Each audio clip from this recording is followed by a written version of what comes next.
All right. Woo! Hello, welcome, ladies and gentlemen, to a fully remote, very special double LP episode of Shameless Plug. So, I want to let the audience know that we did record an episode dedicated only to Donda, but by the time it would have come out, Club or Certified Lover Boy would have already been released, and then I was under the impression that that would have at least changed my perception of Donda subtly, and I think it would have made more sense to talk about both albums together. So therefore, we are here this weekend talking about both albums, the beef, and, well, even if it's real, the beef, and everything that comes with it. So I guess we should start with Certified Lover Boy, since that is the freshest release and drop of this week. And we already did talk about Donda, so try to get the juices flowing. This is Drake's what studio album? Oh my god, my dog! Get out of here! Oh yeah, Max's dog. Drake's 9th, 8th. Whoop whoop. Very cute dog. Yeah, I don't know what Thank you. studio album it is for Drake. We should have definitely known that. But Yeah, I also don't know what they're qualifying as albums because I know Dark maybe Lane is 8. now. I think it's 8.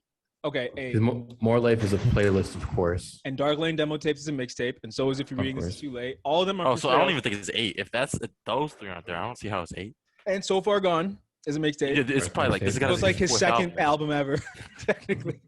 Okay, good to know. Well, anyway, yes, Drake is now, I think, 35? And this is another 34. This is a pretty, I don't want to say immature, but pretty fun offering. Boyish, yeah, very boyish offering from him, but I'm not complaining. No, I'm not either, dude. I was not excited, really, Yeah. but I liked it. I like it, dude. Okay, well then on that note, then you start because you had low expectations. I mean, first off, we should say that I like a few Dark Lane demo songs, but the last album was Scorpion, right? Which 2018. I'm not a huge fan of. And I kind of felt like, Drake's the top of the world. We always talk about how cool of a guy he is and how we trade our lives for him. We do need to hop off occasionally. You're right. Yeah, you're right. But I mean, he's at top of the world. He doesn't need to do anything. He could not try that much, or even little than he probably is, and be, he'll still be top dog. That being said, this one was, the rollout to me was a little iffy. The Certified Lover Boy, the name is a little weird. I don't like it. Was it the video where he previewed all his old album covers? Like, what about the rollout? Yeah. I mean, if you've seen like the Nike merch has all been pretty bad. Yeah, it's just the regular Air Force One with hearts instead of stars on the bottom. Yeah. The whole like heart in the hair. Okay, that's fresh. Oh, I mean, for him, you got to give him credit. He's the only man on earth. Yeah, exactly. Okay, fine. Dude, fine. Yeah.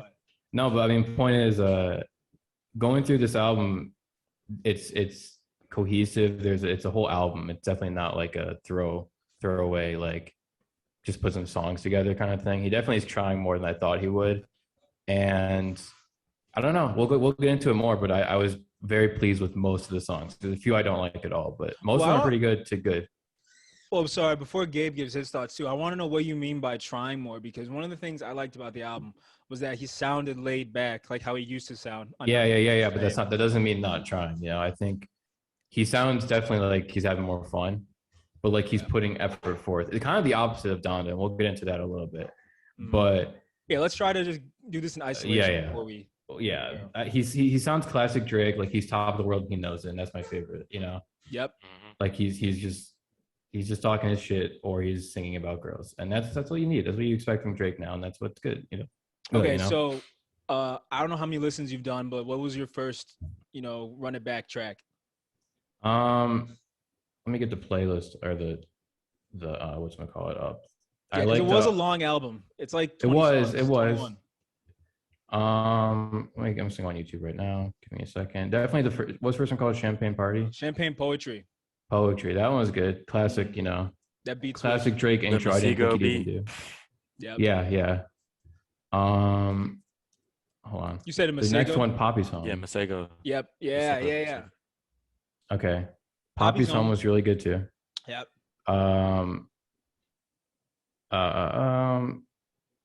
TSU is really good, obviously, and then Way Too Sexy I didn't think I'd like, And I didn't like it the first time, but then I watched the video, and the video makes it better. Wasn't the video amazing? It's so good. Video is It's good, so yeah. good. It's so good. That's what you expect. I Yeah. love the part where Future's like flexing and the woman becomes pregnant, like instantly.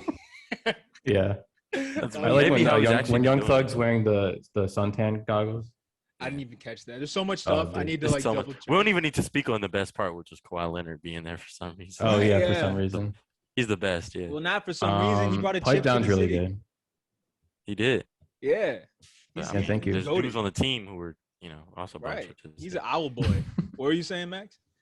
Pipe Down's really good. Mm-hmm. Yeba's Heartbreak. I don't know who Yeba is, but I liked her little thing. Is that the Nigerian chick? No, she's white. She's white as Oh, who- hell. But she had a great Whoa. song. There's someone on here from Nigeria. Who is it again? Thames. Thames. Oh, Thames. Thames. Sorry. Yeah. Mhm. Yeah. No Friends Industry is pretty good. The one with Project Pat's pretty cool, but I think you were saying, Xavier, that you want more of him, which I agree with. Get more Project Pat on that song, but I can talk Yeah, about always. I agree. 7 a.m. Umbrella Path's good. They're all I think pretty. that's an understatement, but we can get into it. Yeah. The ones I don't like are the one with Kid Cudi, the one with what's his face, Lil Baby. And I don't like the second Future one. You don't like girls. Wait, I'm not talking about In Too Deep because I agree. I don't like In Too Deep either. But you don't like Girls Want Girls? Not my favorite. Wow, Gabe, what do you think? The girls want girls. It's okay. Yes. What? Okay. Wait. I strongly disagree. I like the guitar at the beginning of In Too Deep. That does sound At dope. the beginning, I like the beginning. The beat switch, it gets worse, but the beginning is good enough for me to listen to the entire song. You're right. That I got to give credit for that guitar riff. That was hype. Yeah. But, All right. I'm not done with Girls Want Girls because I thought first listen I was underwhelmed too, especially because Wants and Needs was the last time Lil Baby and Drake collaborated. But the sure. more I listen to it, I love it. I love the hook. Staring at your dress because it's see-through.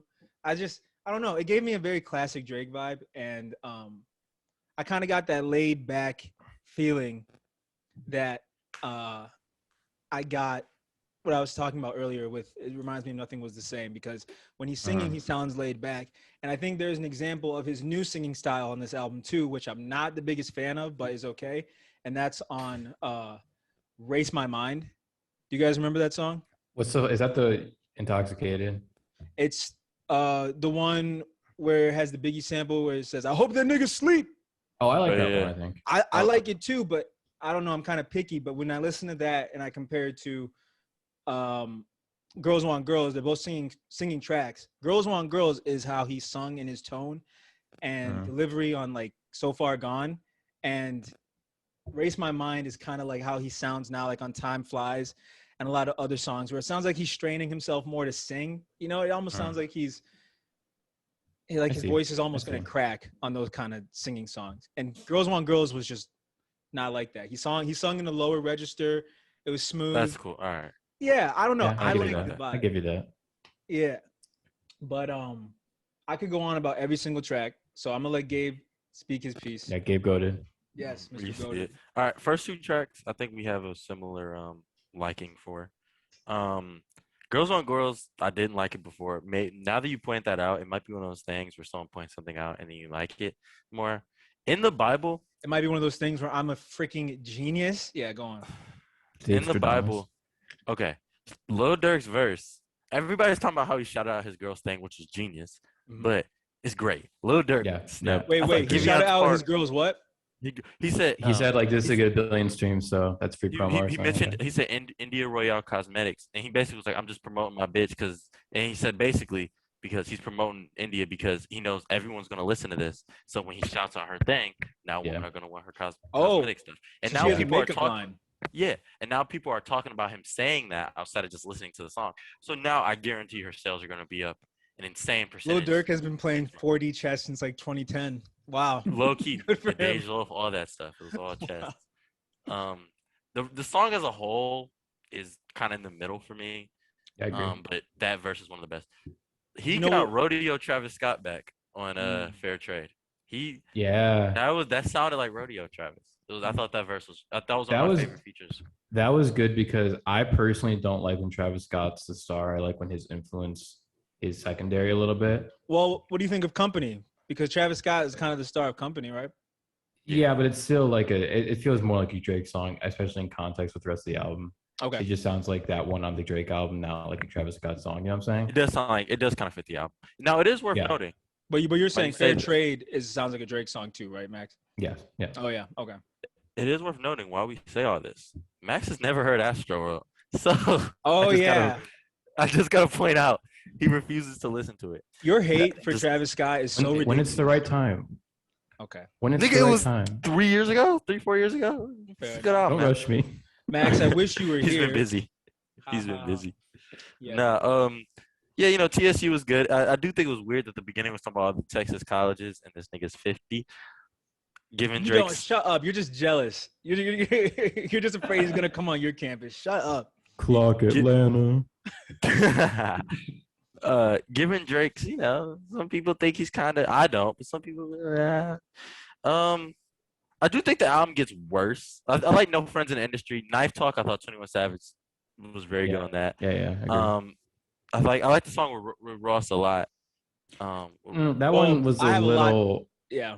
Well, I said with Ross. I think I just like Ross's part. Well, that one I haven't listened to in a couple of days. Since the album came out. You look disappointed, and I think it's kind of the same reason I'm disappointed. So before we hop off of You Only Live Twice, I think that it is a direct sequel to Lord Knows. It sounds like a complete sequel to Lord Knows, but the Lil Wayne verse is what elevates it for me. I thought Wayne saved the song personally. I mean, Rick Ross did his thing, real niggas deserve to live twice. Plastic fork and fried right. I love that. But Wayne had an actual verse that I really enjoyed. I like Wayne's verse. Complete sequel to Lord Knows. That's how I feel. It's like even the sampling, I wish I had the song that it sampled, but it just the tempo sounds so similar. Yeah, that's true. It just wasn't the same as like the other Drake and Rick Ross songs, kind of one of the lower ones if you rank them all. But you like Gold Roses better? Yes. I like Lord Knows better. I like Gold Roses. Yes. Gold Roses better, great. obviously. Gold Roses to me was the one that I love, but I put it last because I like Free Spirit better. I like Lord Knows better. I like Lemon Pepper better. So this to me is only better than Gold Roses, but Gold Roses is still great. What about Aston Martin Music? Oh shit. Fuck. Yeah. That one's a little iffy because That's Fine is Paris Morton music though. Like that's fine without Rick Ross. That's true. Ross did great, but Paris Morton music is a classic on its own. So I know. Put that in its own category. Right. But didn't mean to cut you off, but I just wanted to get that out about You Only Live Twice. Yolt. I hate you so much. No, the album all around though, I agree with the Kid Cudi thing. It sounds like it wasn't finished or rushed. Like it was like a good idea and the execution was poor or something. I don't know what it is. It just doesn't. Well, Cudi's your favorite artist. You have a tattoo of him, so I want you to really explain why this fell flat because this should have been It sounds like some of Man on the Moon 3. His part sounds like some Man on the Moon 3 shit. So then maybe it's not even that it was unfinished. Maybe that's just modern Cudi. Yeah, I was hoping to avoid saying that. Yes, I am a massive Kid Cudi fan, of course. I got, but at the same time, it just doesn't. So what fell flat? Because when you hear Drake and Kid Cudi collaboration, what did you expect? Honestly, I didn't have a sound in mind just because Drake's sound is, it could have been some rapping shit. It could have been some, I figured it wouldn't have been any bar heavy shit. I just assumed, just given the album and stuff, I assumed it wouldn't be anything bar heavy. And I figured if he was going to make some bar heavy, Cudi wouldn't have been the guy for that. Mm-hmm. I kind of wish it was that though, kind of like some Cudi gets to really rapping. It just sounds, I'm not the best at explaining certain music things, but it just, I don't know, it just doesn't sound good. I hate to dumb it down like that, but it just doesn't sound right to me. So let's think of it like we think of Aston Martin music. If you were to take one of the artists out of the track, who would have the better song? Probably take out Cudi, probably. Cudi? So you think this is Cudi, yeah. Okay, so Cudi fell short in your opinion. I don't think Drake's part is that good either. Okay. Might be my least favorite song. Yeah, it's lower on there for me. I just don't think the song is good. Like I would be able to dissect it more if I thought Drake or if Kid Cudi like really did a good job. I didn't. Right. Neither Okay. one So of I the guess verses it really just did it didn't for me. even leave enough for you to care to like analyze, which is bad. So Yeah, kind of. yeah. Yeah, unfortunately. But as far as like the things you're disappointed in, is that the only one? No, that's not the only song I didn't love. That's just the one that sticks out, given Cudi's on it. Expectation. Yeah. Yeah. And then it's a few other ones that just like I don't remember. I do want to mention because neither one of you mentioned before I forget. 7 a.m. on Bridal Path is good. It's just for a Drake song with the time and a location. Yeah, that's true. It's hard to live up to like 4 p.m. in Calabasas, and it's tough, you know. And this song doesn't quite match up with the other ones. What? Okay. Besides 4 p.m.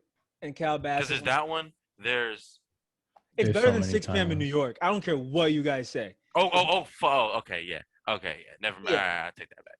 I That one mean, wasn't good. it wasn't bad, but I think 6 p.m. in New York is the weakest of them. There's another one that's like older, right, Max? I'm forgetting it. There's a bunch. Yeah. There's one in Toronto. 5 a.m. in Toronto. 5 a.m. in Toronto is classic. We all know that. There's more. Whatever. Well, I bring that up to say that I think this is one of the better time tracks, lyric wise, and like for who Drake is now. I guess this could go more into my appreciation for the whole album, but what I really liked about this whole album, and I guess the rollout too, is we're finally getting Dirtbag Drake. It's been so long. He's been around since like 2008, and he's been heartbroken or acting heartbroken for over a decade. And listen, I'm almost heartbroken like all the time. I get it, bro. I get it. But when you're someone like Drake, you can only be so heartbroken for so long. The rest is just fan service because people expect that from you. I believe it, but not nearly as much as other people believe it. And I think that deep down, this is the type of person he has been the whole time and who he wants to be. And I'm glad that he's finally putting it in the music. He has sex with a lot of women. He does not give a shit about anything except that. He doesn't care about, someone leaving him because he'll have another one. His whole life revolves around him. This is Drake Industries, the album to me. This is like, Drake has become a figure where dozens, if not hundreds of paychecks rely on him. And that means he, can't take too many risks with his music. Unfortunately, he's not an independent artist. But that being said, I think he's fine-tuned all his strengths. And he's left a lot of the baggage, at the door. Like a lot of the baggage on some of his later projects, like Dark Lane Demos tape. I like Time Flies, but Not You Too with Chris Brown. Don't need that heartbroken stuff. Like, it did not hit. So I don't believe it. Exactly. It's not believable. So on Certified Lover Boy, he trimmed the fat and he addressed it himself. Toxic masculinity mixed with this and that. But the most we can ask the most we can ask from our artists is for them to be honest. And this is the most honest I felt he has been since 2013. Like, for a while at least. For a while. And listen, if you were to take all the songs from the albums he's released after 2013 and made one playlist out of that, I'm sure it would be just as good as Certified Lover Boy. But like Max said, as a cohesive thematic project, he knocked it out of the park. I agree. I mean, it's believable. It's catchy. It's Drake too. What I was gonna say is Drake Industries. He's now at a point where you're right. Like, you can expect a major label release from him, like a huge, I'm trying to get as mainstream as possible, and it still sounds like Drake, and that's pretty impressive for a guy as big as he is. Pause. And sorry, please go ahead.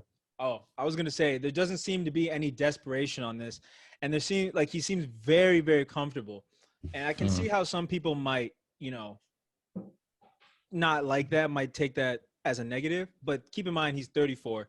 And he lives probably one of the most indulgent lifestyles on earth. The best, the sickest shit. Not even just how good it is, but for how little work he has to put in to live like a god. We should be like, surprised that he even made it to the studio. Like, he sounds a little I don't want to say lazier, but I can definitely hear the comfort in his voice in this album, and Yeah. that's not a bad thing. I think it's also, you know, we'll talk about it again later, but when you get to a certain point, I think he's made his presence known, and it always will be. So he doesn't have to make another, like, to me, Take Care or another Nothing Was the Same. He's already done that, so he doesn't have to be at peak anymore. And for him to be, like you said, a little bit lazier, a little bit, or a little bit, you know, more comfortable, and make this, still very impressed that he can still do that. You know what I'm saying? Well, I don't even want to say lazy, because a lot of what marks Drake's earlier music, a lot of the vibe you get is this anxiety. Because if you look at Thank Me Later and even Take Care, those were the moments before the peak. And you can hear it in a lot of his songs. There's a lot of themes of what if I don't make it? What if I mean, even if he knew he was going to make it, he didn't yet. So there's a lot of themes of what if I'm not as big as Jay-Z, Kanye? What if I shouldn't have left my girlfriend to Leaving people behind, I was going to say. Right. And that anxiety is gone. Yep. And you know, some people might, like we said, some people might not like that. The anxiety is what makes Take Care so special. But we need honest. I don't think there's anyone who says they don't like this that wouldn't say that before they listened anyway. You know what I'm saying? Yeah. I don't know if there's anyone like it, you know, we being on Twitter as much as we are, like, you see people who are shitting on this or shitting on the other big one, or like, you know, yada yada. But like, if you don't like this, you probably weren't gonna like it anyway. I don't think this is an album that's so egregious that people who aren't fans are like, this is bad music. You know what I'm saying? It's not. There's no way to dislike this unless you already didn't like him. Basically. Right. The only way you could objectively dislike this is if you're comparing it to other things. And yeah, I'm like chill out, you know. Right. What did you expect? It's Drake. Right, and I think that's the thing. Like, I think people, that anxiety, he's not relatable anymore unless you are the man. And, you know, that anxiety is unfortunately, I think, relatable to a lot of people. I think that's like the number one mental, like, diagnosis on earth is anxiety. And so to listen to music completely devoid of that, I get it. It can be kind of alien, but I'm trying to have some goddamn fun after these past 2 years. Like, he's this the album man. And also, perfect. You know what? As another small thing, I don't know if you guys are listening this deep or even know what I'm going to be talking about in a second, but there's this guy from Toronto. His name is Houdini. He got killed maybe a year ago, 2 months ago. Is that when he said he couldn't even talk about shit like that? Yeah, you heard that because the Casper the Ghost, because this guy Casper was beefing with him or something, and it's a bunch of Toronto politics. But the point is, it's interesting to have him, like, he really does sound like the Godfather. You know what I'm saying? And if you do your research, he has his hands in Toronto, like, music and gang stuff, not like gang activity, but he has his hands in Toronto. He knows what's going on for sure. He's aware. Yeah. Yeah, and to even talk about that on an album this big is like respectable a little bit. You know what I'm saying? It is respectable, especially because people are going to be listening to this in Nigeria and Australia and have no idea who Houdini is. Yeah. So, and people are still going to listen to it. Yeah, it's interesting. I think we've talked about before how a lot of rap feels very local. You know, it can be the biggest song in the world for a minute, but it still feels like local because these guys are, you know, living in their hometowns, or their sound is very ubiquitous with where they're from. And I think that there's not much of that in this album, but little things like that I've noticed are, you know, where he talks about Toronto stuff, even Bridle Path. Like, I'm pretty sure that's like the Bloomfield of Toronto. That's where he lives, right? So, I'm sure, yeah. But I think it's I mean, I don't know. Extravagant. Probably. But yeah. But my point is just to have you know, a Drake who's as powerful as he is, to still be like talking about Toronto like he did when he came up. You know, it's interesting. And that's good. Like, cool. I hate when rappers are like afraid of their own like influence and power. And like, I don't hate it. Like, it would be very nerve wracking, but we have to give Drake a lot of credit for maintaining his sanity while being, you know, who he is as an artist, because, you know, he could have definitely caved in and, you know, dropped some worse shit. But he has a really good team, I think. I think he has guys who have their ears to what's going on really well. I mean, people were speculating because on the radio show, I don't know who does it. I think maybe Oliver North does it. Sound 42? I don't know who does the show. Yeah. But he's had guys from Detroit on there constantly, and he has guys from scenes that like we talk about kind of begrudgingly because we know no one knows what we're talking about. Yeah. But he definitely has guys who know what they're listening, like who can put him onto stuff and put shit in his ear that's like good or what, Mm-hmm. Dang, what's going on? What's that sound? Oh, you can hear that? My dog is playing with the bone. Oh. Yeah, it's also very loud where I am. Right outside my window, there's a like if you want to barbecue or whatever, you can. And nobody ever did it until right now. This is the first time anyone's ever used it. They got And their you're not speaker. invited to the cookout. Not at all, right? What the fuck, man? I don't know these people, but Okay. Well, yeah, I told him I had to record, but it does sound fun. Well, I guess with the way that like our Zoom meetings are timed, I think this is a perfect time to just kind of give our final pieces on Club for like the remainder. Certified Boy Lover. The biggest complaints people had about this album were A, too long, and B, too many features. I feel that those are not problems at all. How do you guys feel? Length, no, because you should expect streaming album to have this many songs at this point. Mm-hmm. Especially one that this is first album in 3 years. So yeah, right. Yeah, no, that and the features thing with the amount, it's a lot of features until you realize how many songs. Oh, we didn't talk about the Jay-Z song, the Jay-Z verse. Yeah, it's cool. Not my favorite, honestly. Not my favorite Jay-Z verse, but it was cool. But like, yeah, hearing a billionaire talk about how someone wants to kill him is just so foreign to me. And I think like these days you got to just name them. Like these young guys are just naming people that like live down the street from them. Like I think Jay-Z, I get it's a bigger, higher profile artist, but it just doesn't sound as tough when Jay-Z alludes to these people. And he's name dropped in the past, or at least he's been wordplay, danced around name dropping. It just seemed very ominous without any payoff. But technically, it was a decent feature. Yeah.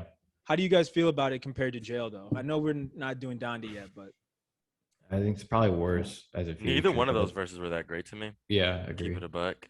What about Song as a song? Jail's a better song. I feel the same. I'm gonna be as objective as possible and say I agree with Gabe, but I don't really like either that much. I hate to say that I like Jail Part 2 more because the Baby's on it. Like the Baby's verse is better than Jay-Z's. I mean, we'll get into this in a minute, but we'll get to that. Yeah, we'll get to that. But another thing people were having a problem with was the album artwork.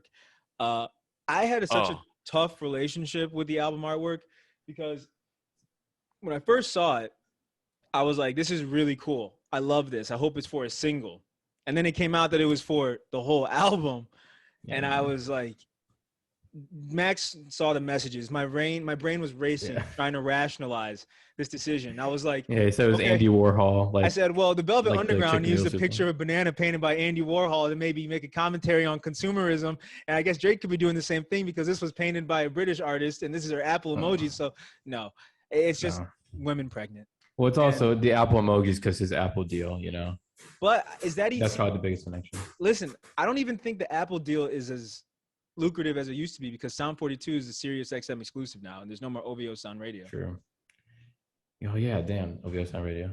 It's worth noting the guy who did it was Damien Hirst. I don't like him.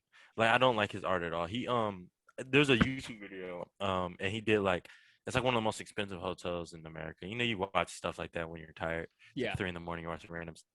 And it's in Vegas, and it all has all these butterflies. It has all this cool Damien Hirst art. It's like that, and it's all this medicine stuff. It's terrible. He's not. I don't like his art. It's really tacky to me. It looks very childish. Let me look and see more. I mean, I might agree with you. This is just emojis, but this is if you see his art, this is very much in the style of his other art. I've never liked it, and I'd like this as much as the other stuff. So, where do you rank this? It's all right. Well, it's not my favorite. Before we rank the album itself in Drake's discography, where do you rank this cover? I think it's better than Views. Views is really corny because it was so badly first. If it was just the building without himself, it would have been pretty good. Yeah. Better than Views and better than Thank Me Later. It's only not better than Nothing Was the Same and Take Care, honestly. Not better. Yeah. Scorpion, no. Yeah, I guess you're right, man. His album covers aren't good. That's maybe the biggest flaw in his music. His album covers suck. Well, Nothing Was the Same was I follow amazing. A guy. Yeah. Cool. I follow a guy who makes his own covers. He always posts the covers he designs for people. Not only for his own use, but Mm-hmm. And he made a better cover than this one. I guess part of, he's such a calculated person and the team behind him is so calculated. Part of me thinks that they had to think of the least offensive. But it is pretty offensive. I don't know. Yeah, I think you're right. It's not better than Nothing Was the Same or Take Care, but almost everything else is worse than or better than. I mean, yeah, it is better than. But I was gonna say he went with this because it wouldn't be offensive, but some people would definitely have a problem with it. So I don't know what made him do it. I mean, he's all like, Nothing Was the Same was painted by Kadir Nelson, who's a very prominent black painter, and this was painted by Damien Hirst, who's also a very prominent artist. So I think he just likes to hire real artists. Is it better than Comeback Season? Yes. I mean, for what Comeback Season stands for, it's probably funnier. But it is better than Comeback Season. Yeah.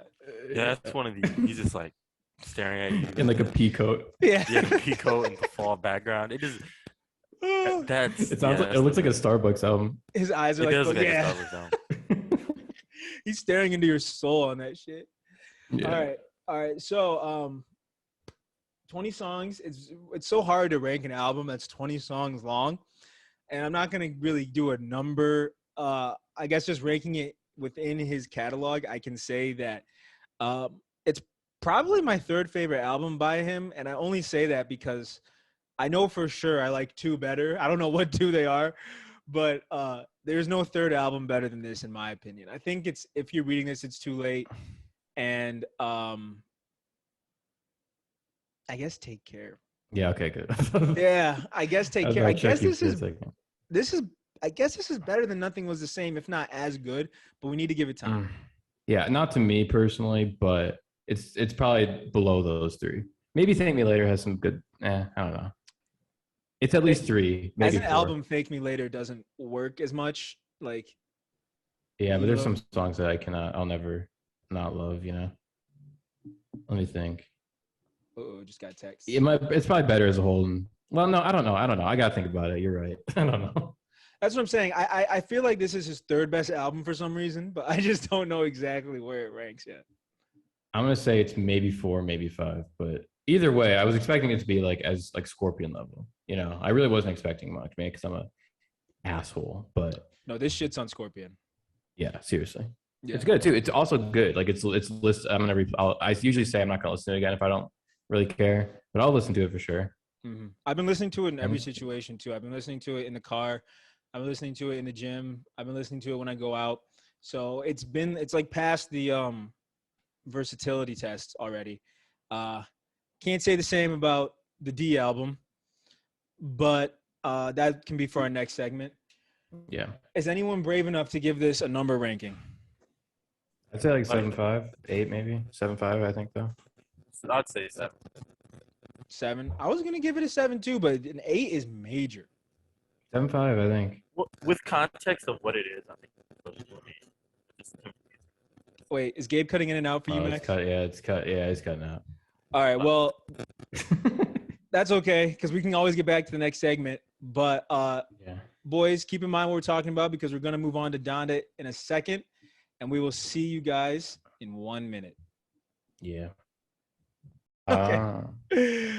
All right. So, welcome back, guys. Thank you for returning. So, yes, those are our thoughts on Club Certified Lover Boy. I guess that leaves Certified Boy Lover is just a nice way of saying sex offender, registered sex offender. Wait, what? Say that again. If you're a certified boy lover, it's just a fancier way of saying registered sex offender. That's not true. You can love boys. Certified sex offender. Certified means you're registered. You're just a boy lover. Doesn't mean that the state might not know about it. Yeah, exactly. You're certified. Can we talk about, as Max is saying all this, behind him there's a book that says "I am what a feminist." God damn it! I didn't put it. I'll keep it up. You know what? It's awesome. It's awesome. This is what a feminist looks like. I got the albums in the back. You got that. I got nothing but headboards. All right. And my TV dinner tray. Oh wow, you're really comfy. You're really settled in. Holy shit. Those you boys. All right. What a feminist looks like. So, speaking of feminism, there were notably a lot of women left off Certified Lover Boy before we just, get off. Oh yeah. Everyone was expecting a lot of women rappers to be on it because they've been dominating past couple years. But there were none. There were Thames and Yebba, who aren't. I don't know if Thames is a rapper, but the song with Thames was more of a vibey dance song. Wasn't really rapping. And Yebba's interlude was just Yebba singing beautifully. Oh yeah, I just read that. Yebba went to Belmont, right near me. Oh, Belmont really? University. So she's American. Yeah. Oh, cool.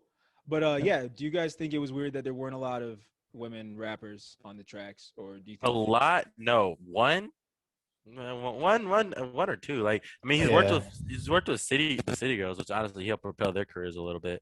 Mhm. They're already known, but he helped propel it a little bit. No them, no Meg, no. I mean, Nicki talks on the one song, which I thought that was kind of. Oh yeah, I forgot. I actually thought that was kind of cool. I'll be honest. Yeah, I like it. It was I like nice. it. It was nice. I do think that song More is too nostalgia short. than anything. Yeah, Yeah. the more nostalgia than anything. Just hearing Nicki and Drake is always cool, and I liked seeing Green a lot. So, Right. Yeah. That being said, I think that this was kind of a purposeful decision because if Drake were to work with any of these rappers that are women out right now, the streams would go crazy. And obviously, he doesn't need anyone to be on a feature list. But I think he is making a point by having only his old friends or old constituents on the album and not many new guys. Because Dirk. Yeah, no Roy Woods, surprisingly. Roy Woods. Like Dirk and Giveon, you can consider them new, maybe. Not really Dirk. Giveon, I guess, but they worked before. So Drake, doesn't like to just hand out features to anybody. But I think that it goes with the theme of the album. I think he was going for a toxic masculinity, almost like an antithetical Megan Thee Stallion type of release. And it just seems more intentional the more I think about it, because how can you not have, like, Beyonce had a song with Meg. Yeah.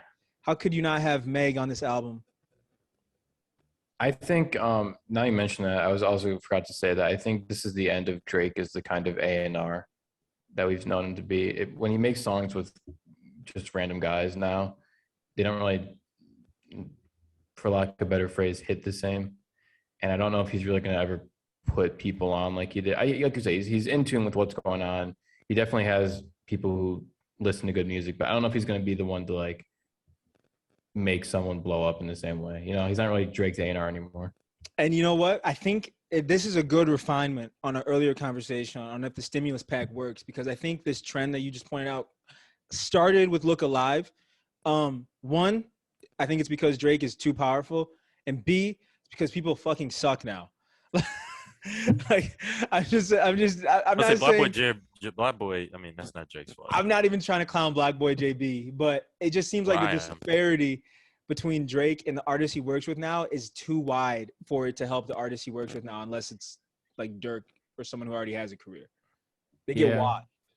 And the whole Drake seal of approval is kind of cliche at this point. People don't even look at it the same way, Right. It is kind of cliche. All right. Well, those are our closing statements. Now on to Donda.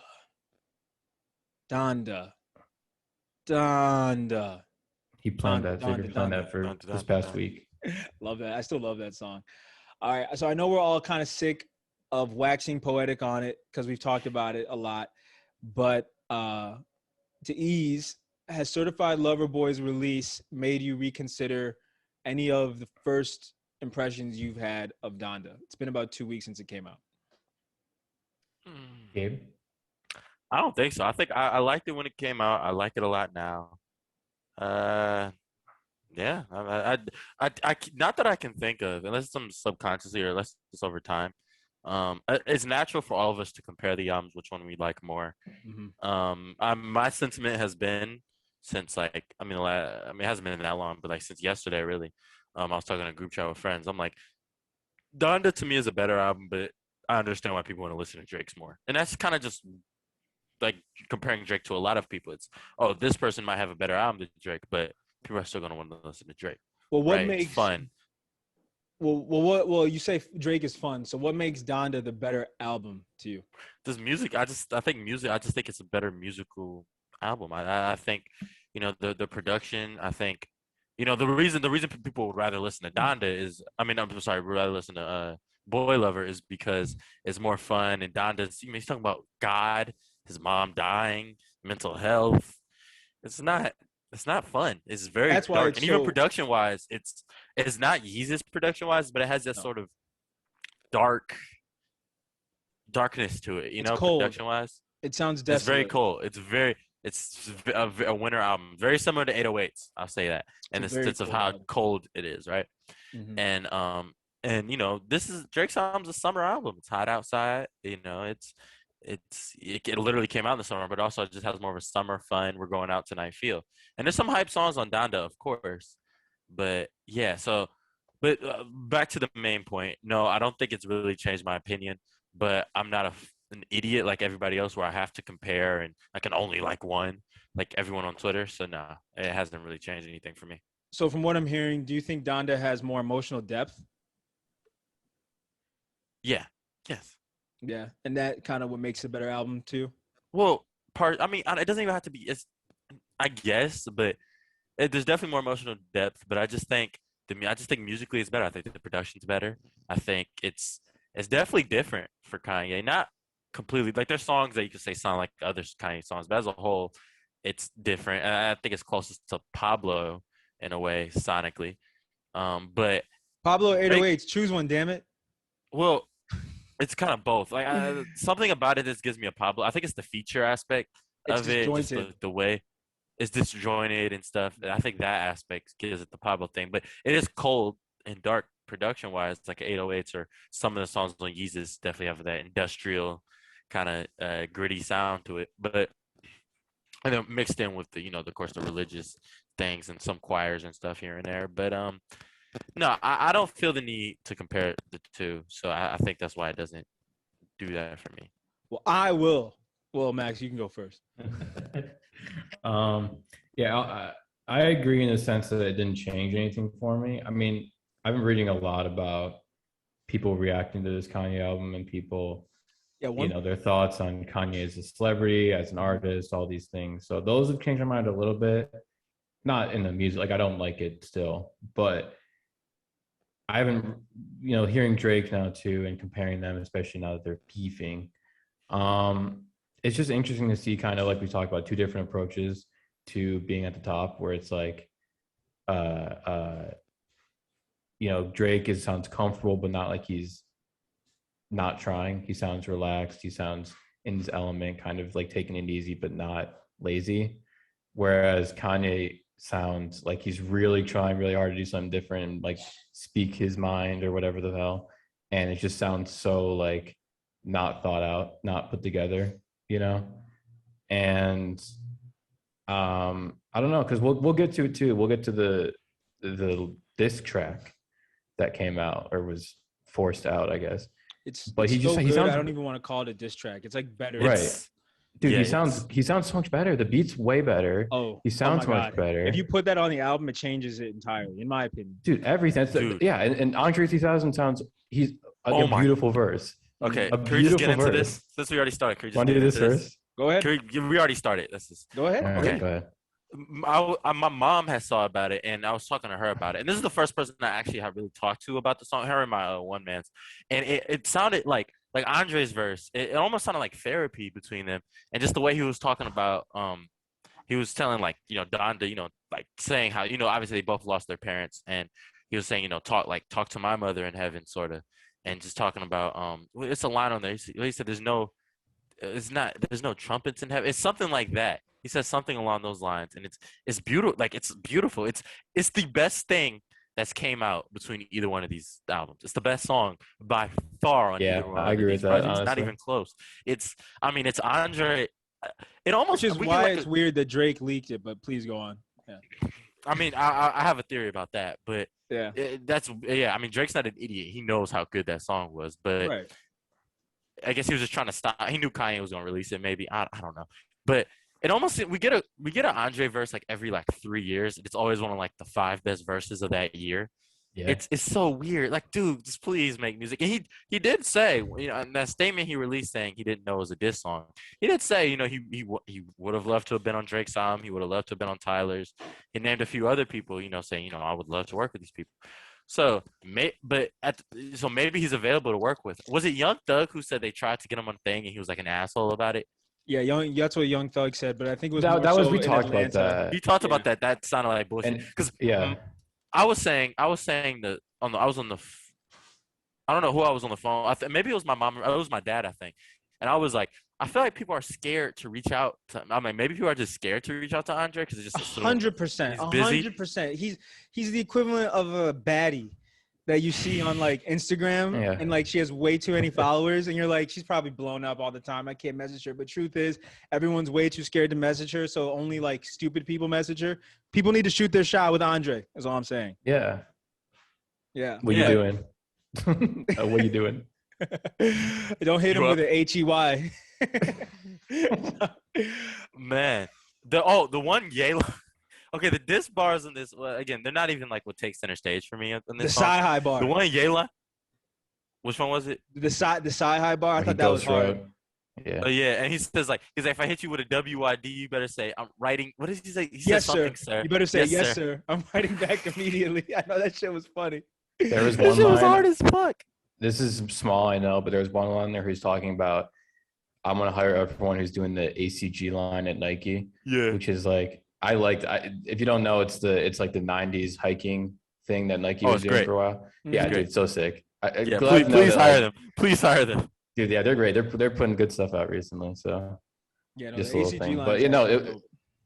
but dude, sick. Yeah, better than Nocta. Yeah, much better. Some of the Nocta stuff is cool, but yeah, there's some cool too stuff. Too plain. We need more personality. Anyway, yeah, that's bad. I mean, even if you want to like criticize the beef itself, or like the superficial nature of having a beef at this stage for these guys, like Kanye is writing so much better on this song than like almost every single song besides. I can't even think. He's probably the best written song on that if you were to include it. It sounds like pre My Beautiful Dark era, like White Dress. Like he hasn't flowed like this since like a Good Friday song. It's like a mixture of Good Friday, Late Registration. Like he hasn't sounded like this in over a decade. Like dude, it's not even My Beautiful Dark era. It's prior. And what's crazy is, I was reading one guy talk about Donda, and it sounds funny, but he was very blunt, and he's just like, Kanye's turned into a genuinely terrible rapper. And first off, to have someone say that bluntly, like this is what this is what's happening, is kind of funny, but also like he has it in him, he's not actually a bad rapper. He's just like not trying as hard or and whatever. The fact that he's not actually a bad rapper is what makes me analyze his bad raps, or not bad raps, is what makes me analyze his music differently. Because even if Life of the Party didn't release, I know what he's capable of rap wise, and I know what music is about in 2021. It would not benefit someone like Kanye to rap like that on a lot of tracks, simply because composition and production musicality is what people come for these days. Like Drake, a lot of people rely on Kanye for checks. Probably more people rely on Kanye for checks. I mean, he has a lot more children. He has a lot more business ventures. Well, I don't know if he has more business ventures, but he's more expansive. So his offering is always these days going to be mainly the composition and the music. And I just think it's very unfortunate that Life of the Party didn't make the album, because it makes me look at the album in a new light. Like, oh, okay, you kind of know what you're doing, and you're choosing not to rap, which is different from not being able to rap. Right. And I mean, I'm split, because you like Club better, Max, and you like Donda better, Gabe. I genuinely cannot tell which one I prefer, and I actually can't tell which one is a better album. The more I've listened to Donda over the past few days, and the more I've compared it to Certified Lover Boy, the biggest difference between them, and the biggest difference between these two artists, is their sanity levels. Drake, I've said this before, props to him for not even just his music and his persona, but for being one of the most sane celebrities ever. And I'm not saying he's perfect. He might have done some controversial things, but the fact that he still gets enjoyment out of his life, and he doesn't have anhedonia from living in, such indulgence for the better part of his entire life is so impressive to me. Kanye, I can get how moving to LA and being in the mouth of celebrity can kind of take a toll on your mental health, and it's reflected in the music. But Drake being able to remain Teflon focused and still just love drinking, getting with girls, and smoking, and just the hookah, the simplicities of life is just so impressive to me, because Simply. so many people, like even Jay-Z, he needed more. He needed money. He needed business. Kanye needs more too. Drake, he'll get to their monetary levels one day, but he is taking the scenic route. He is enjoying his ride there. Well, just thinking about how much Kanye needs some kind of spiritual center. You know what I'm saying? This whole album to me with Donda is not even about feeling religious, but about wanting to be righteous. Mm-hmm. I'm giving him credit too, because like I said, I'm not a huge fan of it, so I'm just analyzing it from a Kanye's perspective, not an art perspective. If that makes sense. Mm-hmm. Knowing him, this is what I think. He's trying so hard to be the thing that he is talking about. He really wants that kind of spiritual cleansing where he feels like he'll get into heaven, to be blunt. Mm-hmm. And it's interesting because he's conquered so much, top of the music charts and artistic, whatever. Yeezy, the brand, is like $1 billion brand now. It's much more solidly a part of culture than I thought it would be. When he released the first Yeezys, I was like, I don't even like them that much, but I can't see how this is a whole brand like he's talking about. No, it's a brand now. Yeezy's a brand, and I can for sure say he's conquered fashion or streetwear at least. And now it's being a good person. Now it's being a righteous individual, and then, for him to have that kind of I don't say goal, but that ambition, I guess, to be that at this point in his life is, it's interesting. It's exactly what you're talking about. The opposite with Drake, Right. Like Drake, I think Kanye on this album, there's a lot of self-loathing and a lot of desperation and a lot of shame for being where he is. I mean, it doesn't get more enlightening, I guess, than self-immolation. I mean, Kanye did set himself on fire inside of his mother's house. I mean, that is definitely a spiritual cry for help right there. And I get it. I understand it. But I'd rather be Drake. I want to relate to Kanye, and I want to get what he's going through. But both these artists are so unrelatable now that, unfortunately, for my own sanity, I'm going to have to go for the good time. That's not saying Donda is a worse album, but life is too heavy as is. So I'm going to go for the good time for the time being. But I do think Donda enhances his catalog and artistry. Maybe not to the level that 808s did. Maybe not to the level that My Beautiful Dark did. But the more I've sat with this album, the more I've come to some artistic conclusions, or I've tried to get into his head. You guys might have seen me tweet this on the Shameless account, and it sounds like a joke, but I genuinely believe this is a liminal space album. Dude, I've been watching YouTube compilations of pictures of liminal spaces with the goddamn music, like that ambient music. Y'all gotta put liminal space. Well, no, are you thinking of Infinity Frequencies, Max? What is that? That's a band that makes liminal space music. No, it's literally pictures of this with just There's pictures too. Maybe. Well, a liminal space. I'm gonna send it to Gabe right now in the group chat. I'm gonna send pictures of liminal spaces. All right, so can you explain it on the podcast for those who don't know? Yeah, I'm gonna try to explain it, or you can explain it. I mean, you add anything you want, but they're basically places that look like you shouldn't be in them. They look like you can't really tell where you are, what time of day it is. They're just empty hallways or rooms with nothing in them and a weird lighting.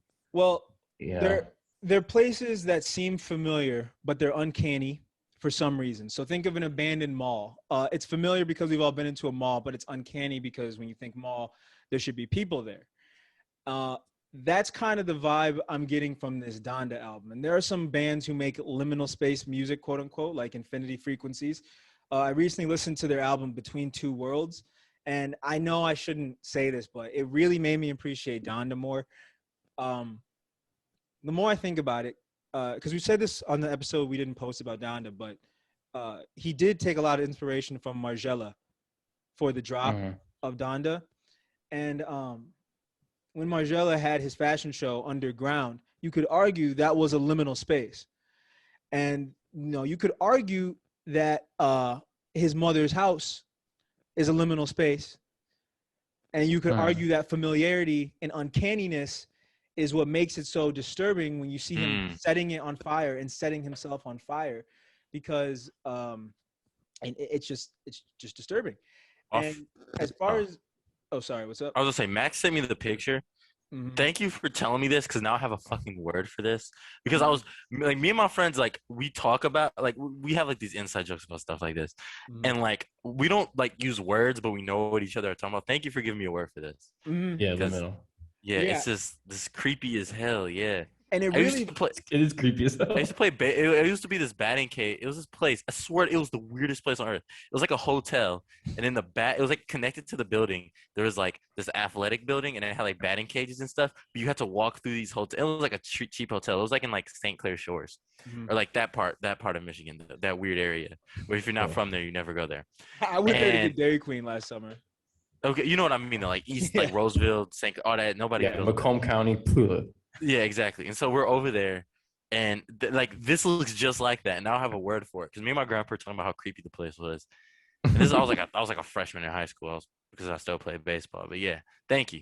Well, liminal spaces as a concept kind of started to blow up, especially during the pandemic. A lot of places that we frequent turned into liminal spaces because there's a lot less foot traffic.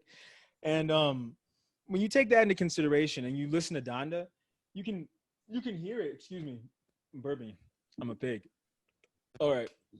You can hear it on Donda, and the reverb, the echo, the distortion, and the fact that like on some songs, I think especially New Again, he clearly, this could just be Kanye being crazy or lazy, but I feel like Mike Dean would have oversaw this correctness before he got kicked off. But on some songs, he sounds like he's recording it in two different studios, and maybe not even a studio at all. It sounds like he's recording it in like his car, but it doesn't make the song worse. What song? So I can listen for that. Just listen for it on listen on New Again or Believe What I Say. There's a difference in the sound quality between his own verses in the same song.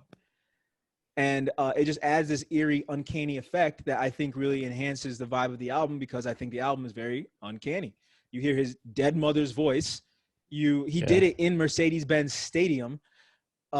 He had a mask on the whole time. Like, it's Kanye West, but you can't see his face. He had candles, like a vigil on the second listening party. I mean, maybe Kanye wasn't trying to recreate a liminal space exactly, but maybe recreate what Margiela did. But either way, I am confident that was the source of inspiration. And it's true. Kanye is in a between stage of acceptance and grief and being fucking manic and depressed. And I think this encapsulates that perfectly. And I think the bad rapping is very indicative of his mental state. And I don't knock him for it, because compositionally, I think the songs are still beautiful. And I think his like bad rapping or kind of off kilter rapping almost makes it work better. That desperation is almost a plus to me. Like I feel like it's a more authentic Kanye, and this is the most he's ever talked about his mother on music ever in his career. And just the general uncanniness of it all, to me, just seems so beautiful and so intentional. And I hate to compare it to other Kanye works, because it is, to me, very similar to 808s, if anything. But I can't see it having that same impact, because I can't see anyone having this much intention or being lucky enough to stumble into a creative rut like this. So whether it was intentional or not, I thought that there was a lot of authenticness in this album. The reason I compared it to Pablo was certain songs kind of remind me of Highlights, like they don't sound exactly like it, but it's like We said similar. it. Pure Yeah, Souls has the highlights. same drums as Highlights. New Yeah, Again and sounds like it could be on Graduation. Like I yeah, get it. yeah, yeah. And there was another song on Pablo. I can't think of which one. I'm trying to remember. Um, but it's similar vibes. Like Believe What I Freestyle Say sounds Four, like it could be on Pablo. free, Freestyle Four kind of has this that darkness of it. And Kanye's had songs like Yeah, that. Wolves even. Wolves definitely, yeah, yeah, Yeah, yeah. I think he's been doing stuff like this. What you're talking about, Xavier, because you know, I give you credit because you listen to it way more than I have, and you're getting more from it than I think I did. Um, and I think what you're talking about, he has been doing a decent amount of his whole career. I mean, Say You Will on 808s. To me, that's kind of eerie because it's like just that kind of, you know, repeating beep that's supposed to be, I guess, his mom's heartbeat sensor in the hospital, which I guess went recently. And then like the very clearly fake choir sound. You know, I thought that's kind of like eerily halfway between real and not real because it's voices, but it doesn't sound like it's being sung. Doesn't sound human. And right. And I don't know. I maybe I gotta listen again. Maybe I do. I don't like it at all, and I don't really want to. But well, I'll give you credit.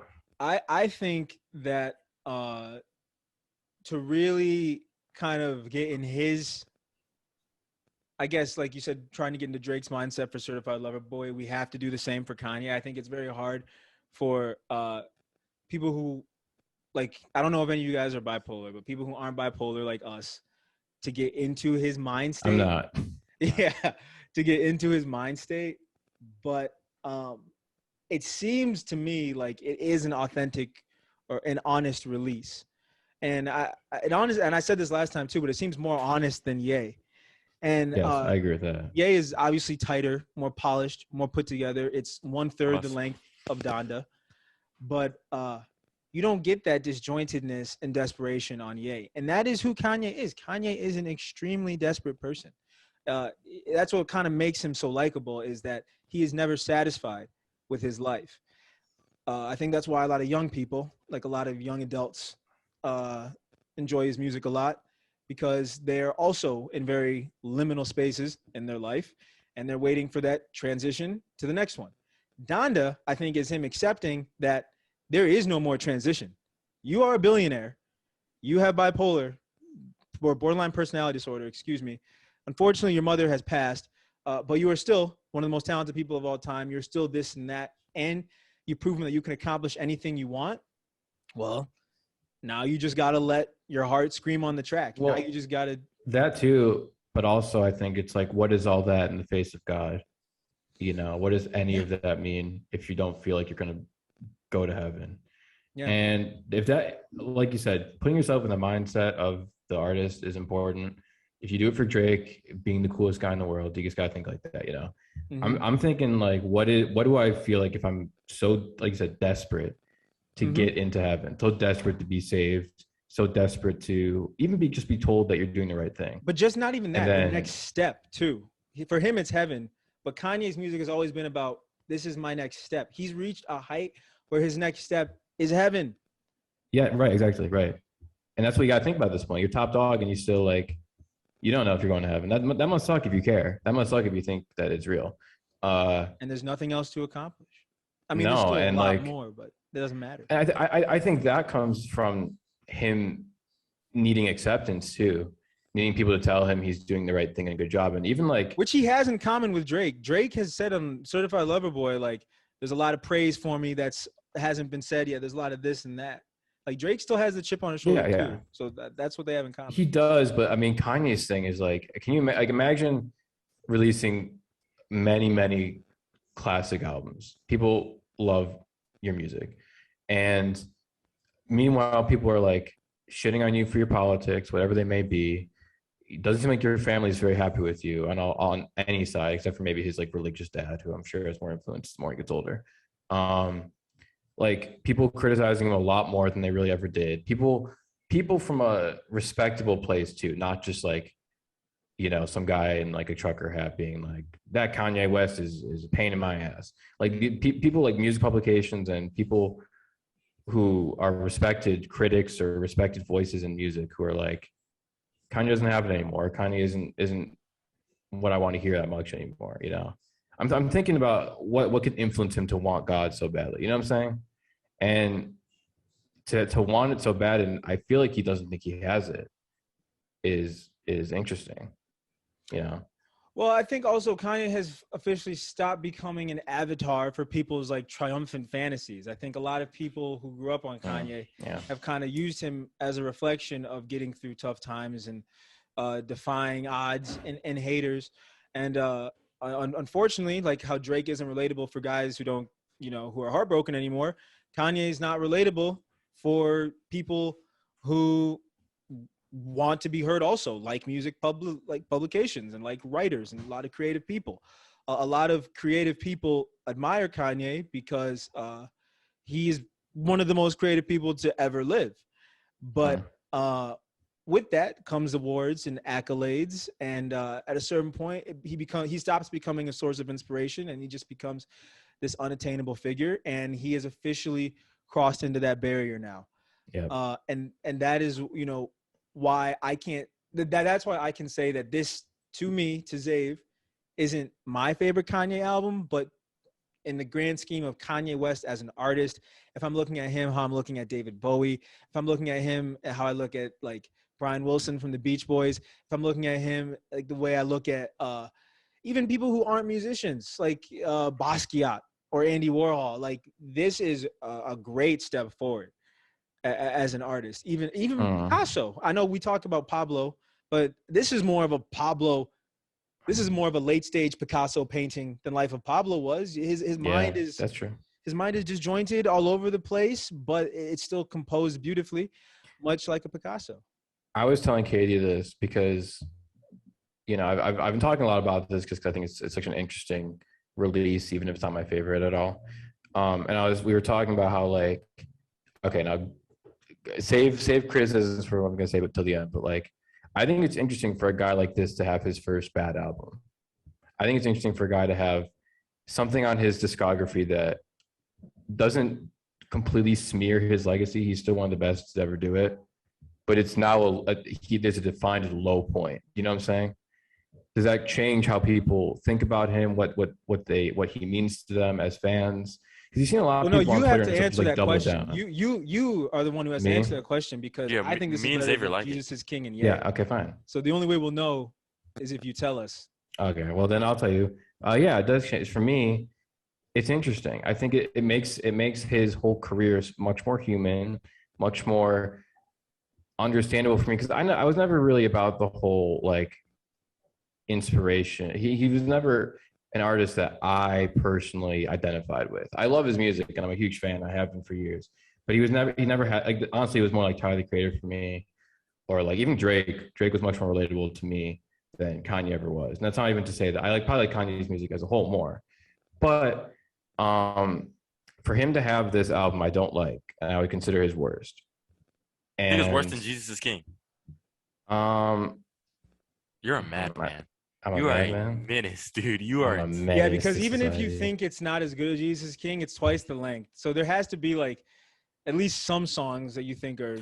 The only good song on Jesus, there's like Salah was okay. Follow God was really good, and then the Chick-fil-A song, that beat, he wasted that beat, but maybe okay, it's at least as bad to me. But I don't know. It kind of, for me, was like, it was a moment where I don't really look to musicians and artists as in the same way I did as like a teenager, where I don't really look to guys as like people you put time and effort into beyond just liking their music and appreciating what they're saying, if that makes sense. It's kind of like an ego death a little bit, where it's like this guy. But that's kind of like what I was saying about these music writers. I feel like you're in the same camp, that this is officially like you need to kill your idol and detach yourself from him. Like, think of it this way: like a guy, there's someone right now who lost his girlfriend, right? And he was just looking forward to Certified Lover Boy. He just knew Drake was going to talk that talk and release Marvin's Room. And you never felt this way. This isn't why you relate to Drake. This is why this random guy does. And he thinks this is going to happen. And then Certified Lover Boy drops and he doesn't get that. Then he has to detach himself from what he wanted you know, but still be able to look at Certified Lover Boy as like a objective album. Like, do you think you're doing that? Yeah. I mean, I just think like I said, all these ideas we've been talking about and that I've been talking about myself are like genuinely interesting to me, and I think warrant some kind of large discussion like we're having. That being said, just straight up the music I don't like. You know, it's not even I disagree about completely because off the grid, Grit. like the music that's itself, fine. Keep My Spirit Alive, Heaven and Hell. I mean, 24 even musically. What do you mean no? Amazing. Like, what do you mean? Don't Like, just don't care. Yeah, I just don't care. I don't like it that much. but I'll like tell you, the one musically, thing I like. but what about Ye? Because you say it's his worst album. What on? Oh, I don't like Ye it. I guess. Okay, fine. is Okay, fine. musically Let me better? clarify. Ye feels like there is more creative filtering and control. This Well, feels I mean, like just musically, no rap, oh, composition. Ghost Town's much better than any song on here. Kid Cudi is singing off key. Yeah, I don't care, but either way. But what musically is my like is musically it what I don't like about this? production? Well, we only have a minute left, so we're gonna have We have a to minute. carry this on. There's I'm nothing about to Kanye stop about recording. this. Wait, sorry. Oh, we're I gonna gotta stop stop recording. recording. Okay. Yeah. All right. Wait. I guess my final thoughts are the past few Kanye West albums I've not cared about. I did not care about Ye. Did not care about Jesus is King. I just don't care. I don't even think they're that bad.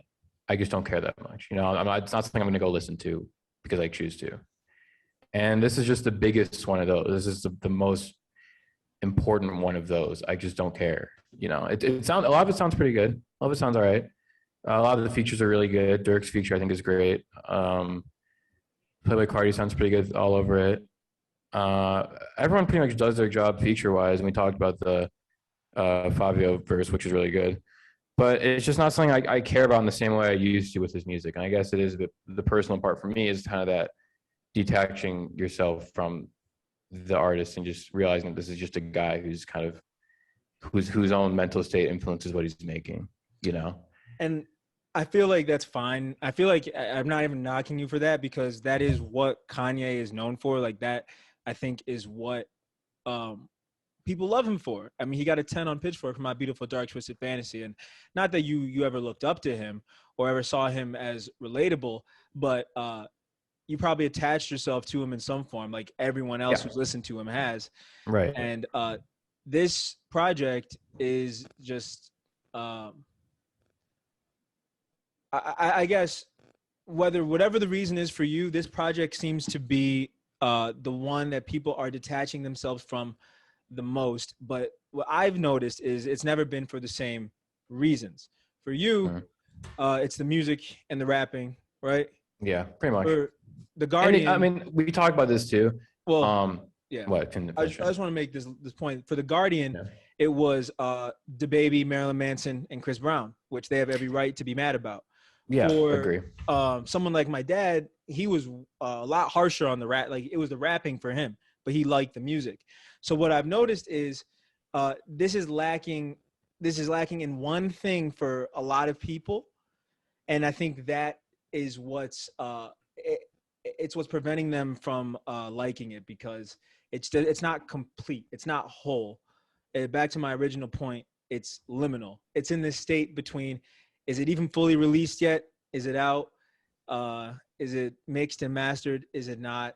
It's just not complete.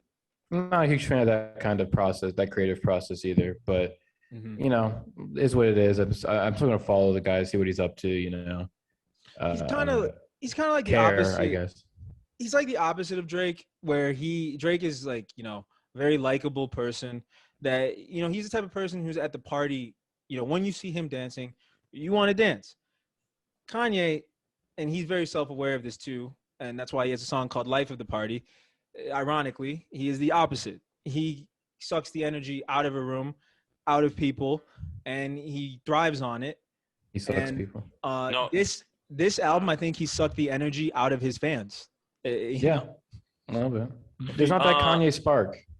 I hate to be that guy, but I think that song's called "Life of the Party" because he does have he's talking about his mother. He has a line on another song. He calls his mom the life of the party. So I don't think it has to do with him. Well, it could be. I mean, he's a rapper. It could be a double entendre. It could have been anything. I mean, you know, I'm not saying that like that is the reason, but it's ironic that, you know, Kanye is a very unlikable person for a lot of people. And now there's a reason for everyone to hate him. And I love Kanye, but I don't like Trump, and I don't like a lot of the shit Kanye said. But now if you want to find a reason, it is there. You can hate Kanye, and it's fully justified. It wasn't like that before. But now I think that's why this is the album where everyone is kind of jumping ship, but it's all the reasons are different. Yeah, and you know what too? One article I read was talking about the gimmickiness, which we talked about the last recording. Mm-hmm. And he was talking about, which is something I agreed with. I didn't even realize until I read his words about it. But he was saying, like, I'm a fan of Yeezus.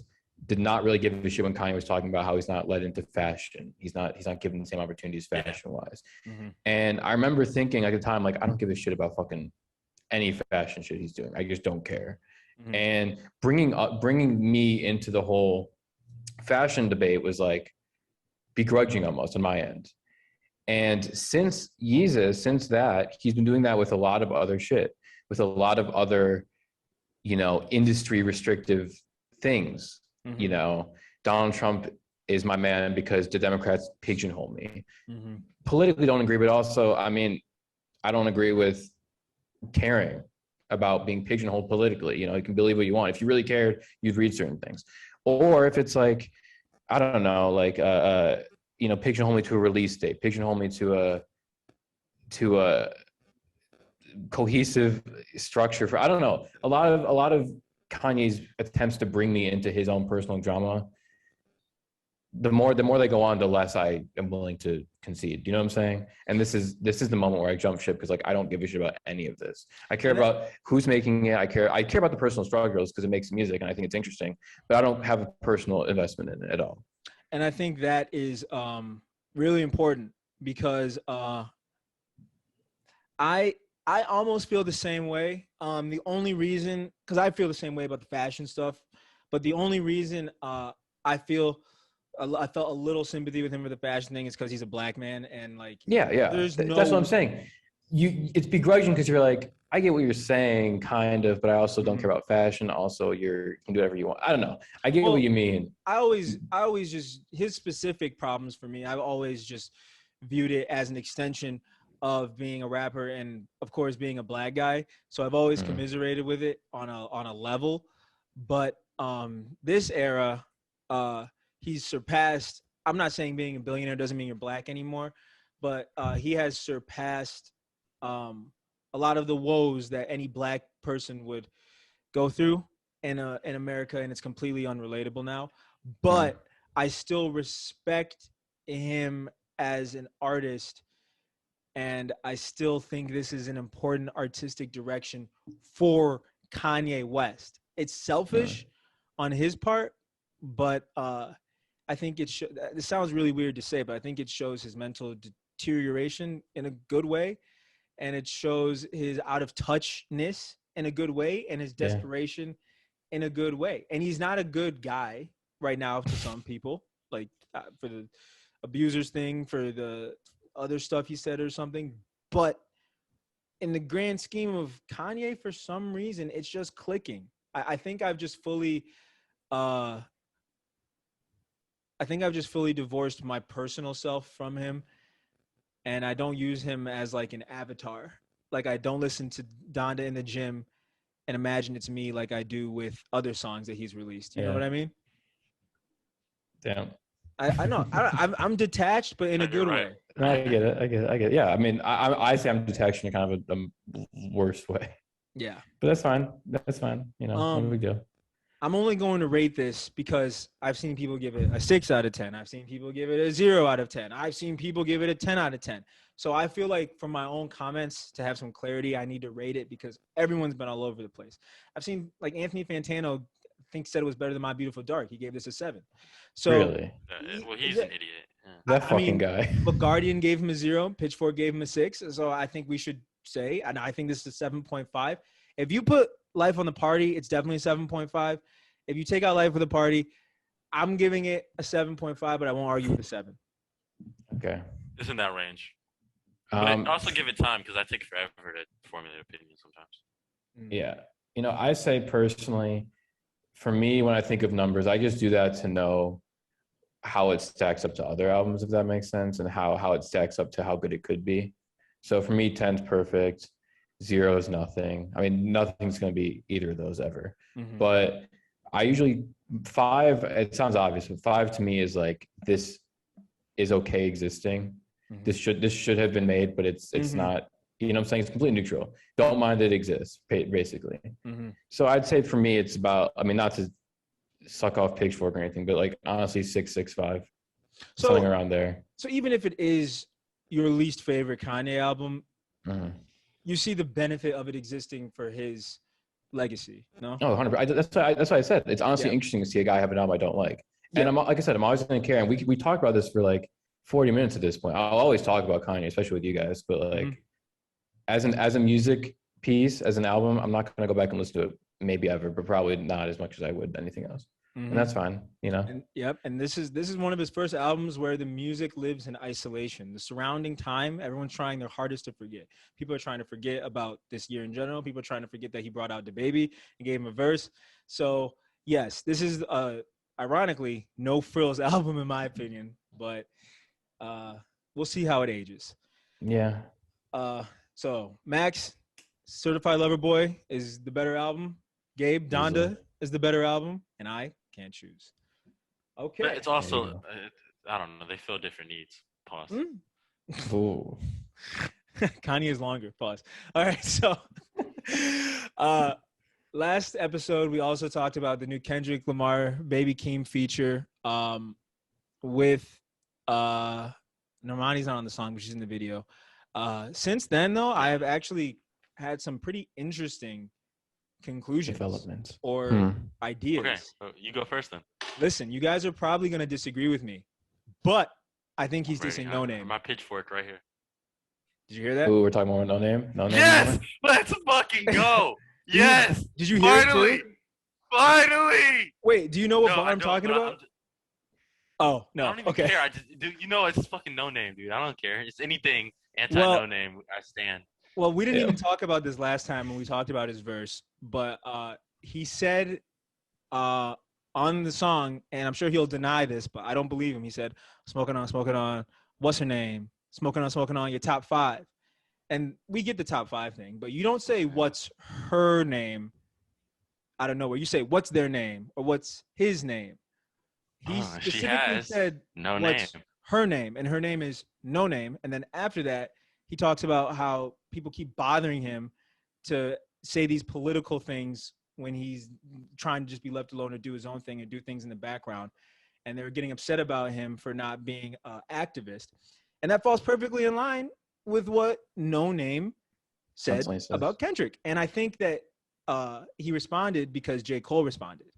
If J. Cole ignored it, then I think he would have ignored it too. But I think seeing the backlash of Snow on the Bluff made him put a bar in there. And I think he waited a perfect amount of time because, one, no one else seems to know about it or pick up on it. And two, he doesn't look like a villain for waiting this long. Because back when she said that, things were, very hot. People were talking about Ola Toyin. They were talking about George Floyd, Breonna Taylor. So to go after No Name at that time would have been a really bad look. But it's been a year, and I think he dissed No Name. And that makes the verse better. in case that's not clear. Love No Name, but I still hate that take she had. So yeah, this makes this verse better. I mean, I will say, to play devil's advocate, not to call No Name the devil, but I will. Jesus, but I don't know. I think that was just a dumb thing she said. I generally don't have a problem with her. I'm a little hesitant about online political people. Do you follow her? I'm gonna say, do you look at her Twitter ever? I see enough of her tweets. Well, we had that disagreement she had where she told white people to stay with white people. Remember? Yeah, that was an objectively stupid thing to say. Sometimes when Max has a bad music take, I think that as well. But go ahead. I'm kidding. No, I generally don't have a problem with her. I think like, however effective her methods are about political radicalization or education, even like she is like donating books and stuff. I'll give her some credit, I guess, but I don't know. Maybe it's different coming from Kendrick because like he had the whole album where he did that already. He had a whole album where he talked about the politics and the on the ground experience of being a black guy. And he doesn't come out of his shell for anything. Yeah. And he'll address it on the next out. Like, who he is, he'll talk about it. So, and he's probably donating money behind the scenes. So to call him out seemed like it was detracting from the point of the protest and making it, she was trying to have like a moment where it's like, see, these rappers can't save you, but people who are working already know that. People who are politically minded already know rappers won't save them. So it just seemed mean-spirited to call out J. Cole and Kendrick Lamar when we're talking about George Floyd, Ola Toye. And even, even to be critical of the celebrity class at this point, I think is warranted. I think, when people say, lynch billionaires or like bring the guillotine back, it's like guillotine. It's, you have to keep in mind that these guys who are your favorite artists are also in the class. That being said, choosing them specifically is a little weird. Well, she didn't name them, but she alluded. She didn't name anyone. No, she didn't name anyone. She said your favorite rappers talking about liberation in all their songs. But okay, but I'm saying like you could honestly criticize people who are like less political with their star power, but I don't know if they're really like the main targets you should be focused on. Either way, point is, interesting that he brings this up now and like what he means by all this, and like what you just brought up, I guess, basically. Yeah. So, because last time we talked about the verse, we were just talking about the future of him leaving TDE and what that means for PG Lang. But with this new layer, I guess, added to his verse, I'm more excited now for the album, for him leaving TDE, for everything. Because I like when people defend themselves. Like, I don't like when people attack unprovoked, but I love when people defend themselves and talk their shit. So, yes. Any other thoughts on family matters, ties? Damn, it kind of sucks because we talked about it better last time. But I don't remember what I said. Sorry. It's a very good song. Good song. It's not really like it's like not cool. It's not an idea of the song. It's just them talking shit. But I like it. And Melodic Blue does come out this month. We're eating good. I'm not gonna lie. We got Drake, Kanye, we got Baby Keem coming out. Kendrick just submitted songs. Kendrick just submitted a track list. It makes me so worried about next year. Oh my god, yeah. It's gonna be a drought, but yeah. Yeah, and they need some free Rio next year. Give us consistent songs every week, and then balance out. Or maybe next year will be the year of like the hood, like maybe we'll get another Lil Baby, Lil Durk. We'll probably get another Durk. That's what 2020 was. 2020 was the year of the hood. That's what I'm saying. Maybe it'll just be like a rotational thing, which is fine. Honestly, I love that stuff. And we're getting Cardi album next week. Oh, wait, so is Narcissist? I'm more excited for this one. It's apparently an album because if you go to the ticket website, they call it an album. Like when describing the tour, they call it an album. That's so funny how Whole Lotta Red is not even bad at all, but he felt it's amazing, yeah. To release another one so soon because people chat on it. It came out. I remember I said I wasn't gonna count it when we did our end of the year list because it had came out a week before the year ended and stuff. And I'm bad about like stuff. It might be my album of the year still, even with all this shit. Like I love that album. Does he have a single out for Narcissist yet? Like, has he released? Nothing. There's not even a leak. Wow. Well, I mean, I liked his feature on Off the Grid a lot. I liked it a lot. And Junior, yeah. 4 5 Summers. Yeah, shit was great. That shit is hard, yeah. But I also wanted to ask you guys this before we, recommend the other music that's not, these two guys. But is there a song on Certified Lover Boy better than Off the Grid in your opinion? Probably not. Because we said there's not a better one than Life of the Party, but Off the Grid is close to. Yeah. I don't know. TSU is the closest I've heard Drake. TSU is the closest that like Drake's gotten to me where it's like a good radio song. It sounds like it'd be on the radio like a pop song, but it's really good. I like it.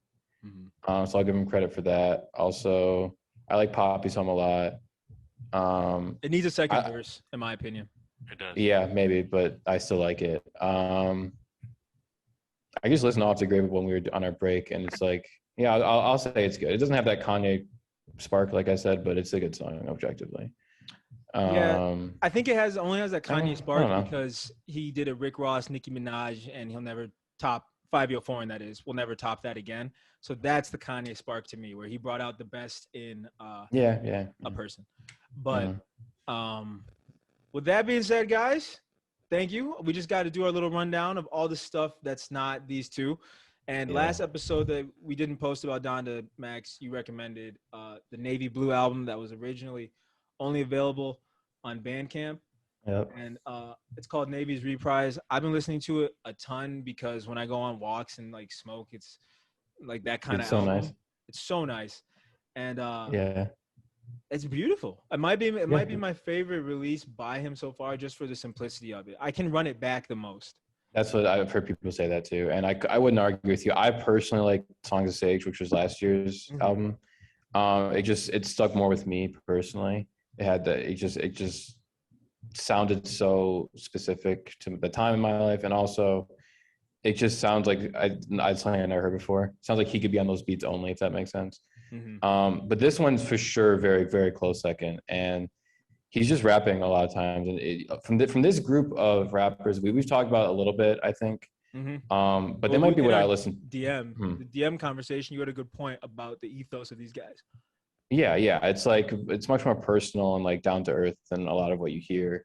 Like I said, personal. It's like almost homier. It feels more comforting, and it's honestly maybe what I listen to maybe the most, if in terms of like a scene or sound. And this is different because it's really him rapping a lot more form, like I said when we recorded last, and a lot more.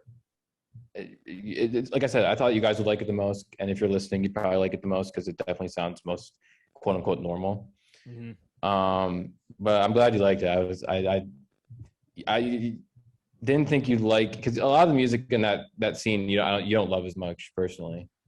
I always listen to that music once, unless I listen to the Mike album. Yeah, Tears of Joy. And I listen to some rap songs a lot.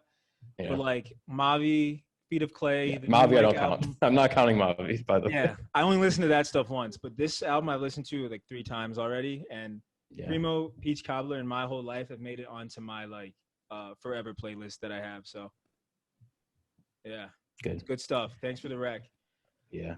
All right. You guys also had something to say about the Rio album that came out. Oh my God, I don't even remember because I haven't listened to it since then. I just re-listened to it today. It's a Rio album. Dude, so no, it's funny, and also they're working so goddamn well together, him and Mike. It's a Dumb and Dumber 3, so it's Rio and Mike, or Arms T Mike, and they are they're locked in with each other. They're so funny. They're playing off each other's lines in a really funny way too. Yeah. It doesn't sound like one of those like the Lil Durk, Lil Baby album where they're just kind of like sending verses back and forth. They sound like they're in the damn booth together. They are. They definitely are. Dude, it's so funny. It's just funny. Like I said, the beats get a little tiring if you don't like that sound. I don't mind because I love it. But if you're like, okay, this sounds the same, I wouldn't disagree. Yeah. But goddamn, can they make me laugh? They're so funny. Since this is the third one, do you think they've elevated the Flint sound at all? Yes. So, like, yes. Wow. They have made that stuff like there's been a rise in like punchline rap in the past like probably 4 or 5 years.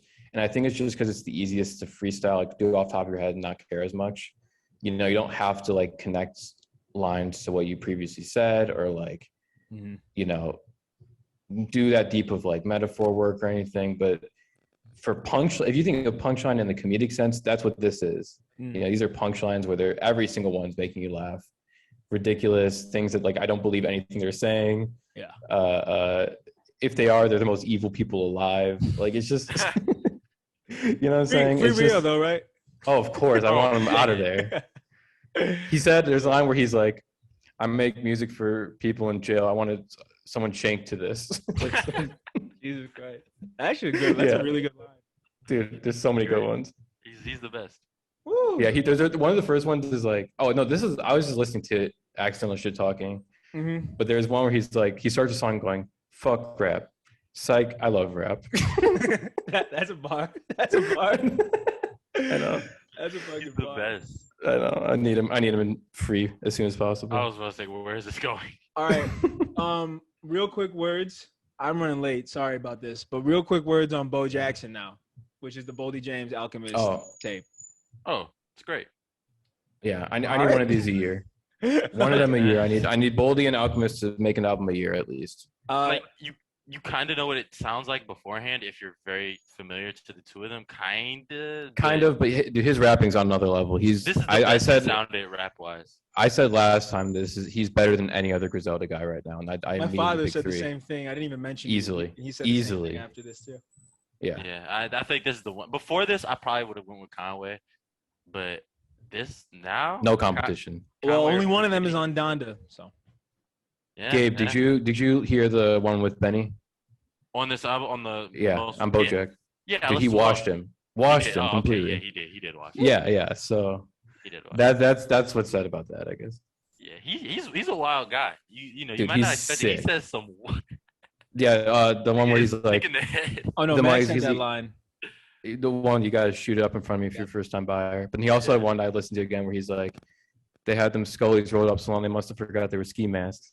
Yeah. So good. Yeah. Someone please that is true because people were wearing them like that. No, people yeah, damn it, I lost my train of thought. Oh, somebody needs to give him a map because he never knows where he's at. I'll give him that. The where we at is a very interesting. Where we at with it? Where we at with it? That's a very old man ad lib. Yeah. And I said last time too, it's so funny hearing a somewhat major label release that's referencing Bay City, Michigan, and like the freeway, and like. Yeah, you barely know what Bay City, Michigan is living in Michigan, and let alone exactly. Like anywhere else.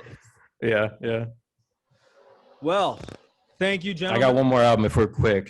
Let me say it really quick. Yeah, let's hear it. 0% chance you guys listen to this. I don't think you'd even like it, but Turnstile had this new album. They're like hardcore, but they worked with the producer who worked with like mainstream artists. So it's not like if you think, oh, hardcore, I'm not gonna like that. Maybe listen to it, see what you think. I love it. I never listened to this music before in my life, but I think it's really sick. There's a lot of genre bending and different stuff they're trying out, but I never listened to hardcore. I think it's pretty cool. I don't know if that makes me seem like a dickhead. But, no, please give us a song. Fuck, what's it called? I mean, all the singles, there's Holiday and Mystery are good, TLC, and the one that I think is best, or besides those, is called New Heart Design. So don't know if you'll like it, listeners, but I suggest you try listening to it. I love it. I've been listening to it a lot lately. All right. One of my favorites this year. Well, thank you for that. My recommendation is Anita Baker said it's okay to stream all her music now because she owns like the rights to her masters. So if you guys are interested in like, you want some Sunday music, we're recording on Sunday. I don't know when you guys were here, but you want some Sunday music, listen to Rhythm of Love by Anita Baker and Rapture by Anita Baker. Dude, I just heard a radio show, Best of Anita Baker. Yeah. And that must be because of the news. Like, I didn't know that, but yeah, she's amazing. She is amazing. I never listened, but she's great. Body and Soul, an amazing song. Everyone knows Same Old Love, like 365 days.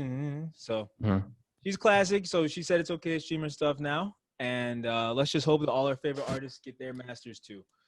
So thank you for tuning in to a very busy, very full, very opinionated episode of Shameless Plug, fully remote, baby. I'm gonna try to get that thing you talked about last time, Gabe, where it's like on our stuff. So this should look better. Our lighting is better. We're getting better at remote. So tap in, stick with us. And is there any parting words you guys have for the audience? Nah, man. Nah, not at all. Be safe, y'all. Shit, I don't know. Be safe out here. What about you, Max?